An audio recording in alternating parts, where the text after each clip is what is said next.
আব্দুল হামিদ যাওয়ার পরে আপনি এখন নতুন করে শুরু করবেন, দুই একজনকে অভিযান করে তারপরে গ্রেফতার করবেন, তাতেই হয়ে গেল? আব্দুল হামিদ তো প্রশাসনের সহযোগিতায় গিয়েছে, আব্দুল হামিদ তো বঙ্গভবনের কলে গিয়েছে, আব্দুল হামিদ তো আপনাদের উপদেষ্টাদের ফোনে গিয়েছে, আব্দুল হামিদ তো আপনাদের সিদ্ধান্তের মাধ্যমে গিয়েছে।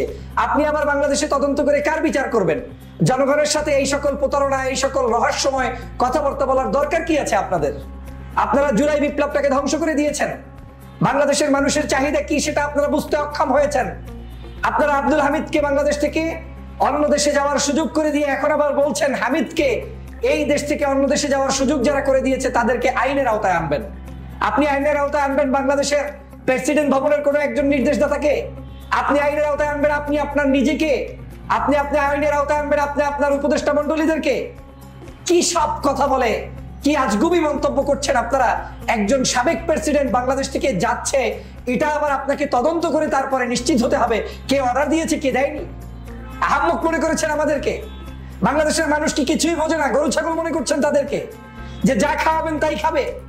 এটা কোনো সাধারণ নাগরিক নয়, এটা কোনো ছাত্রলীগের ওয়ার্ড পর্যায়ের কর্মী নয় যে কিভাবে পালিয়ে গিয়েছে আপনি তদন্ত করবেন। বাংলাদেশের সর্বোচ্চ এই আওয়ামী লীগের আমলে সবচেয়ে বেশি সময় ধরে যেই ব্যক্তি প্রেসিডেন্ট ছিলেন সেই আব্দুল হামিদ, একজন যিনি খুনের আসামি, তিনি পালিয়ে গিয়েছেন। আর আপনি বলছেন কারা পালিয়ে গিয়েছে, কিভাবে পালিয়ে গিয়েছে, এর প্রত্যেককে আইনের আওতায় আনা হবে। আপনি কাকে আইনের আওতায় আনবেন? ধান্দাবাজির একটা সীমানা থাকা দরকার। বাংলাদেশের জনগণের সাথে প্রতারণার একটা সীমানা থাকা দরকার। জনগণ 2000 মানুষের রক্তের বিনিময়ে জুলাই বিপ্লব সাধিত করেছে। এখন পর্যন্ত 50,000-এর অধিক মানুষ আহত, যাদের চিকিৎসা হচ্ছে না ঠিক মতো। আর আপনি বলছেন যে আব্দুল হামিদ কিভাবে পালিয়ে গেল সেটা দেখা হবে, তদন্ত করে আইনের আওতায় আনা হবে। কাকে আনবেন? কোন অফিসারকে আনবেন? সাধারণ একজন পুলিশ অফিসারকে আপনি এক স্থান থেকে আরেক স্থানে আপনি তদন্ত করে তাকে আরেক জায়গায় আপনি কি বলে পাঠিয়ে দিলেই কি আপনার বিচার হয়ে গেল? আব্দুল হামিদ যাওয়ার পরে আপনি এখন নতুন করে শুরু করবেন, দুই একজনকে অভিযান করে তারপরে গ্রেফতার করবেন, তাতেই হয়ে গেল?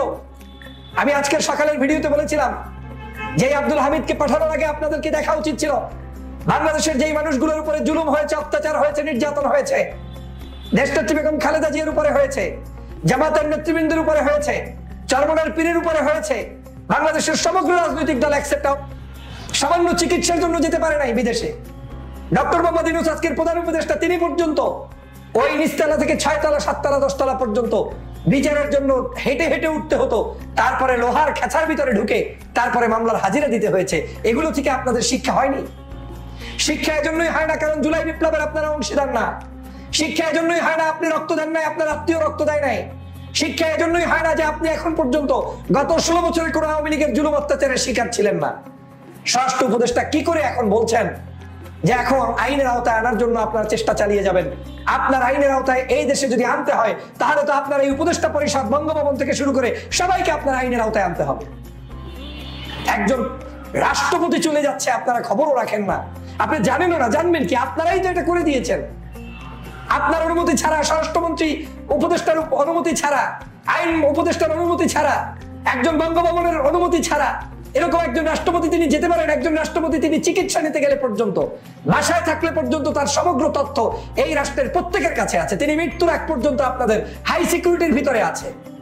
তো যেই লোকটি সিকিউরিটির মধ্যে 24 ঘন্টা চলাফেরা করছে, তাকে আপনার এয়ারপোর্ট থেকে বিদায় দিচ্ছেন আর বলছেন আমরা কারা বিদায় দিয়েছে জানি না, তাদেরকে বিচারের আওতায় আনবেন। এই সকল তামাশা বন্ধ করা উচিত, এই সকল ধৃষ্টতাপূর্ণ আচরণ বন্ধ করা উচিত। জনগণের মধ্যে নতুন করে আমার মনে হচ্ছে যে একটি দেশ একটু ঠান্ডা ছিল, পরিস্থিতি একটু সুষ্ঠু ধারায় যাওয়া ধরছিল, সেটার মধ্যে আবার কার কোন কারণে ষড়যন্ত্রের অংশ হিসেবে এই আব্দুল হামিদকে আপনারা এখন আবার দেশ ত্যাগ করালেন। এভাবে করে আওয়ামী লীগের সব খনিগুলো দেশ থেকে পালিয়েছে, কাউকে দেশ ত্যাগ করানো হচ্ছে, কাউকে আরামায়েশে এখনো থাকার সুযোগ করে দেওয়া হচ্ছে। অথচ জুলাই বিপ্লবের পরে প্রত্যেককে গ্রেপ্তার করে আইনের আওতায় আনা উচিত ছিল। এখন পর্যন্ত আওয়ামী লীগের সেই সময়ের যত ধরনের অপরাধী কাউকে সঠিকভাবে গ্রেপ্তার করা হয় নাই। কিছু মানুষকে নামকা অস্তে গ্রেপ্তার করা হয়েছে, তার মধ্যে অনেকে আছে বয়স হয়ে গিয়েছে, হাঁটতে পারে না, চলতে পারে না। অনেকে আছে আওয়ামী লীগ করে কিন্তু অপরাধের মাত্রাটা ওই ওবায়দুল কাদের ষষ্ঠ পররাষ্ট্র মন্ত্রীদের মতো, শেখ হাসিনার মতো হয়তো নেই। তা আপনাদেরকে দেখানোর জন্য মূলত তাদেরকে ঢুকিয়েছে, তাদেরকে বিচারের জায়গায় গেলে তারা মাপ পেয়ে যাবে, আর অপরাধীগুলোকে যারা মাপ পাবে না তাদেরকে দেশ ত্যাগ করানো হয়েছে কৌশলে। তাদেরকে বিভিন্ন জায়গায় আটকানো, মানে গোপনে রাখা হয়েছে কৌশলে। আমরা কয়েক মাস আগে রিপোর্ট দেখেছিলাম যে বাংলাদেশের স্পিকারের পাসপোর্ট তৈরি হচ্ছে। কয়েক মাস আগে দেখলাম ওবায়দুল কাদের চলে গিয়েছে, কয়েক মাস আগে দেখলাম পররাষ্ট্রমন্ত্রী চলে গিয়েছে, আওয়ামী লীগের সকল সিনিয়র নেতারা সব চলে গিয়েছে। এখন ভণ্ডামি করছেন কার সাথে? কাকে আপনি এখন নতুন করে গ্রেফতার করবেন বলেন? গত 14 বছরের যে সকল নির্বাচন কমিশনের কমিশনাররা অবৈধভাবে নির্বাচন পদ্ধতি কলুষিত করেছে, তারা এখন পর্যন্ত গ্রেফতার হয়নি।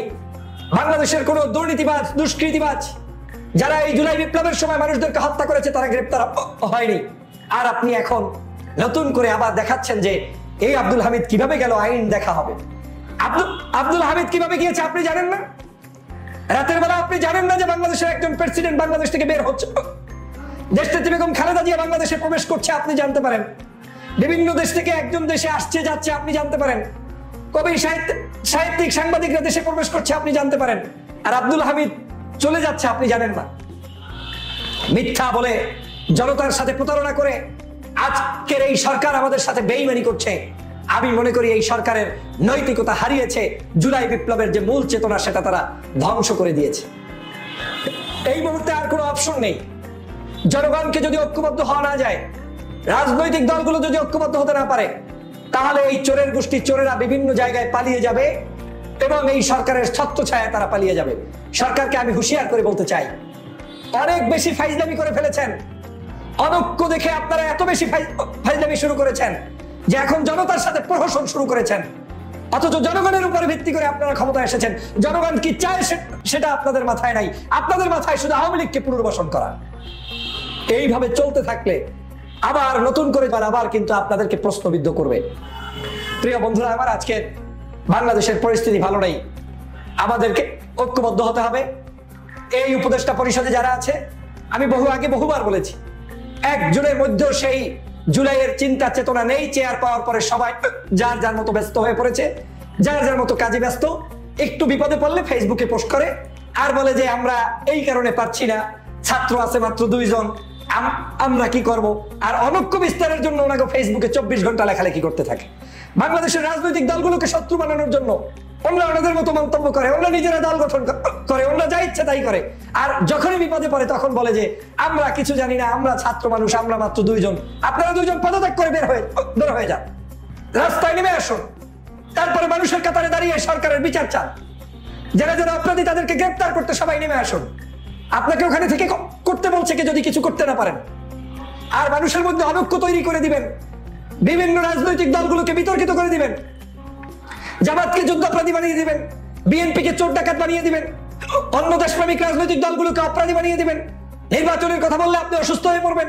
বিভিন্ন ধরনের মন্তব্যগুলোর বিরুদ্ধে আপনারা কথা বলবেন।